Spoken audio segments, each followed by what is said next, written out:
Hello ma'am, माझे नाव आयुष स्नेहराणी राहुल गोसावी आहे. मी Clifford international स्कूलमध्ये असून इयत्ता 9वीमध्ये शिकतो.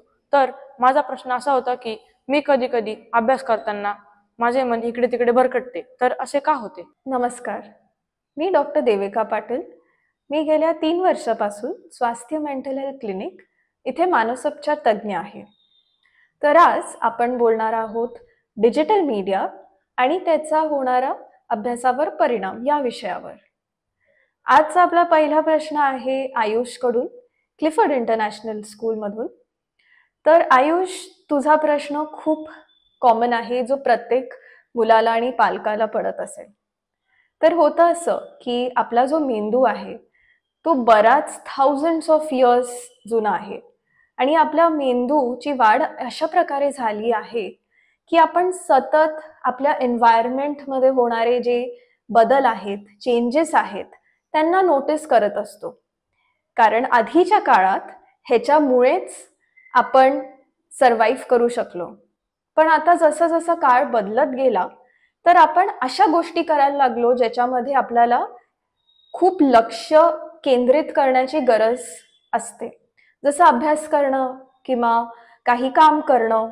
तर म्हणून काय होतं की मेंदूचा जो एक भाग असतो, ज्याला आपण प्री फ्रंटल कॉर्टेक्स असं म्हणतो, त्याला जास्ती ताकद लावायला लागते कोणत्या गोष्टीवर लक्ष देण्यासाठी. आणि जेव्हा आपण 15-20 मिनिटाच्या वर जेव्हा अजून लक्ष देण्याचा प्रयत्न करतो तेव्हा त्या भागातले जे केमिकल्स असतात ते हळूहळू कमी होतात. म्हणून इवन सायंटिफिक रिसर्चच्या अकॉर्डिंग माणसाचा जो अटेन्शन स्पॅन असतो तो नॅचरलीच एक 20-25 मिनिटाचा असतो.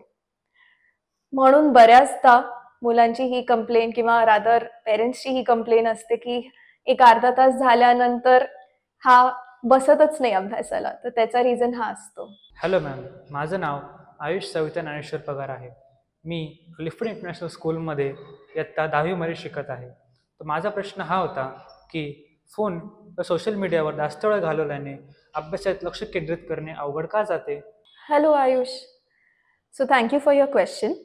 आय थिंक हा प्रश्न असा आहे जो आजच्या जगात खूपच महत्त्वाचा आणि कॉमन झाला आहे. तर होतं असं की जेव्हा आपण सतत फोन, सोशल मीडिया किंवा टॅबलेट असं जेव्हा यूज करतो ना, तर त्याच्यातून येणारे जे स्टिम्युलेशन्स असतात, मग ते नोटिफिकेशन्स असू दे, रील्स, व्हिडिओज, पोस्ट, हे सगळे स्टिम्युलेशन खूप पटापटा येतात. म्हणजे की जसं तुम्ही 10 सेकंडची रील बघितली, लगेच नेक्स्ट रीलवर गेले, किंवा यूट्यूब शॉर्ट बघितला, लगेच काही सेकंड नंतर दुसरा शॉर्ट बघितला. तर हा जो बदल आहे, हा जो स्टिम्युलेशन आहे, हा खूप जास्ती स्पीडने आपल्या मेंदूपर्यंत पोचतो. तर जेव्हा आपण सोशल मीडियाचा जास्ती यूज करतो तर मेंदूला ह्या स्पीडची सवय होऊन जाते. मग जेव्हा तुम्ही दुसरे काम करायला लागता, जसं अभ्यास करणं किंवा डेली ह्याच्यात कुकिंग करणं, खेळणं, तेव्हा आपण असं बघतो की जे स्टिम्युलेशन आपल्याला ह्या गोष्टींमधून भेटतं ते कमी असतं ॲज कम्पेअर्ड टू फोन. म्हणून जेव्हा आपण हे फोनचा जास्ती वापर करतो तेव्हा इतर गोष्टींमध्ये फोकस करायला प्रॉब्लेम होतो. हॅलो मॅम, माझे नाव श्राव्या अमृता प्रशांत पाटील. मी क्लिफर्ड इंटरनॅशनल स्कूलमध्ये 9वीत शिकते. मॅम, माझा प्रश्न असा आहे की अभ्यासामध्ये चांगले लक्ष केंद्रित करण्यासाठी आपण दररोज प्रयत्न करू अशा काही चांगल्या युक्त्या आपण शेअर करू शकाल का? हाय श्राव्या. सो डेफिनेटली अशा खूप सिम्पल गोष्टी आहेत ज्या आपण फॉलो करू शकतो. पहिले म्हणजे जेव्हा तुम्ही अभ्यास करायला बसतात तर ॲट अ स्ट्रेच 3 तास किंवा 4 तास बसण्याऐवजी तुमचा जो स्टडी पिरियड आहे तो ब्लॉक्समध्ये डिवाइड करा. म्हणजे कसं की समजा तुम्ही पहिला ब्लॉक हा 20 ते 30 मिनिटाचा पकडला तर 30 मिनिटानंतर एक 5 मिनिटाचा ब्रेक घ्या. मग परत 5 मिनिटं संपल्यानंतर 30 मिनिटाचा ब्लॉक फॉलो करा. असं जेव्हा आपण ब्लॉक्समध्ये स्टडी करतो आणि जेव्हा छोटे छोटे ब्रेक्स मध्ये मध्ये घेतो तेव्हा आपल्या मेंदूला पण कुठेतरी फ्रेश व्हायची संधी मिळते आणि मग फटीग पण कमी वाटतो. दुसरी गोष्ट की जेव्हा आपण ते ब्रेक्स घेतो ना, तेव्हा एकतर थोडी चक्कर मारून येणं किंवा काही पाणी पिणं, खाणं किंवा कोणाशी तरी 5-10 मिनिटं बोलणं, ह्या गोष्टी आपण करू शकतो. तिसरी गोष्ट, जेव्हा तुम्ही अभ्यास करायला बसतात तेव्हा एका फ्रेश माइंडने सुरू करा. तर ते तुम्ही कसं करू शकतात की काही जण डीप ब्रीदिंग करतात त्याच्यासाठी, ज्याच्यामुळे आपली जी बॉडी आणि माइंड आहे तो ऑलरेडी थोडासा रिलॅक्स्ड होतो आणि मग आपल्याला फोकस करायला इझी पडतं. आणि लास्ट थिंग की जेव्हाही तुम्ही अभ्यास करायला बसतात तेव्हा जसं आपण बोललो की टाइम ब्लॉक्स, त्या प्रकारेच तुम्ही एक एक चॅप्टर किंवा एक एक सब टॉपिक हा टार्गेट करत जा, ज्याच्यामुळे मग एकदमच सगळंच वाचायचं किंवा सगळंच अभ्यास करायचा लोड आपल्यावर येत नाही. हॅलो मॅम, माझे नाव सानिका सुषमा गणेश टाकळकर आहे. मी क्लिफर्ड इंटरनॅशनल स्कूलची विद्यार्थिनी आहे. मी इयत्ता 10वीमध्ये शिकते. माझा प्रश्न असा आहे की फोन, टॅबलेट किंवा टेक्नॉलॉजीचा वापर करण्याचा सर्वोत्तम मार्ग कोणता आहे की जेणेकरून ते आपले लक्ष विचलित करण्याऐवजी आपल्याला शिकण्यास मदत करते.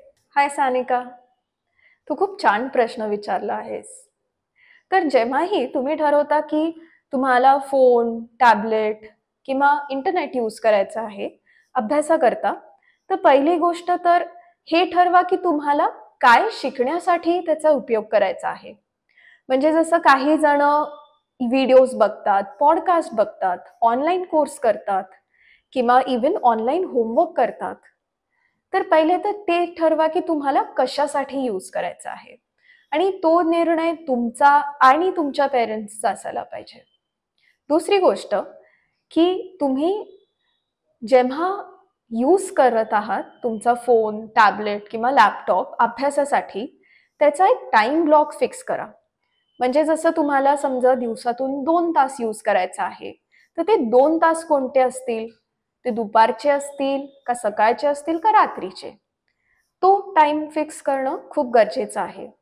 तिसरी गोष्ट की जेव्हा तुम्ही कोणताही डिव्हाइस यूज करताय तर शक्यतो त्याचे नोटिफिकेशन्स म्हणा किंवा प्रत्येक फोनमध्ये DND मोड असतो, डू नॉट डिस्टर्ब मोड, जेव्हा नॅचरली ते नोटिफिकेशन्स ऑफ केले जातात त्याचा वापर करा.